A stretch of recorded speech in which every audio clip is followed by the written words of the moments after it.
ప్రభునామంలో మీ అందరికీ వందనములు. ఈ దినము పరిశుద్ధ గ్రంథములో ఇద్దరు అబీగయీలు ఉన్నారు. ఒక ఆమె దావీదు సహోదరి అయిన అబీగయీలు, ఈమె కోసం ఎక్కువగా ప్రస్తావించబడలేదు. ఇంకో ఆమె నాబాలు భార్య అయిన అబీగయీలు.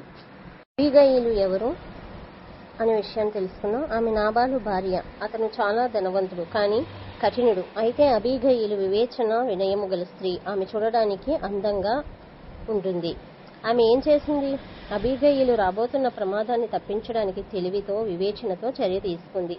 ఇజ్రాయెలుకు రాజు కాబోతున్న దావీదు ప్రాణాలు కాపాడుకోవడానికి ఎక్కడైతే దాక్కున్నాడో ఆ ప్రాంతంలోనే అబీగయీలు నాబాలు నివసించేవారు. దావీదు ఆయన మనుష్యులు అక్కడ ఉన్నప్పుడు, ఆ యొక్క ప్రాంతంలో ఉన్నప్పుడు నాబాలుకు చెందిన గొర్రెలను దొంగల బారి నుండి కాపాడేవారు.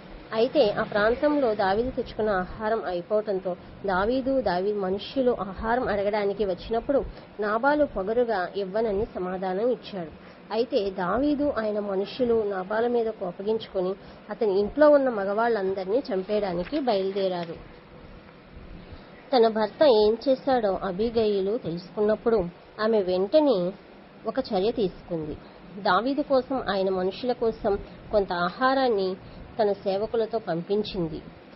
దావీదు కరుణ చూపించే వరకు దావీదును వేడుకోవడానికి ఆమె కూడా వెనకాలే వెళ్ళింది.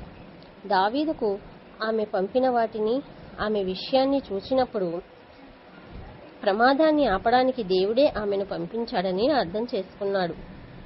ఆ తర్వాత కొన్ని రోజులకు నాబాలు చనిపోయాడు. అప్పుడు అబీగయీలు దావీదుకు భార్య అయ్యింది. అబీగయీలు నుండి మనము ఏం నేర్చుకోవచ్చు? అబీగయీలు అందం, ఆస్తి ఉన్నా తానే గొప్ప అని ఆమె అనుకోలేదు. ప్రమాదాన్ని కాపాడటం కోసం తాను ఏ తప్పు చేయకపోయినా క్షమాపణ అడగటానికి సంశయించలేదు.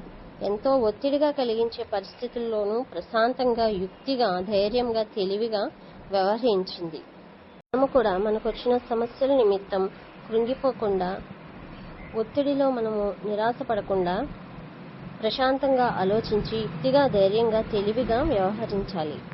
ప్రభునామంలో మీ అందరికీ శుభములు కలుగునుగాక. రేపటి దినము మరి యొక్క స్త్రీ కొరకు మనం తెలుసుకుందాం. అందరికీ వందనాలండి. షాలోమ్.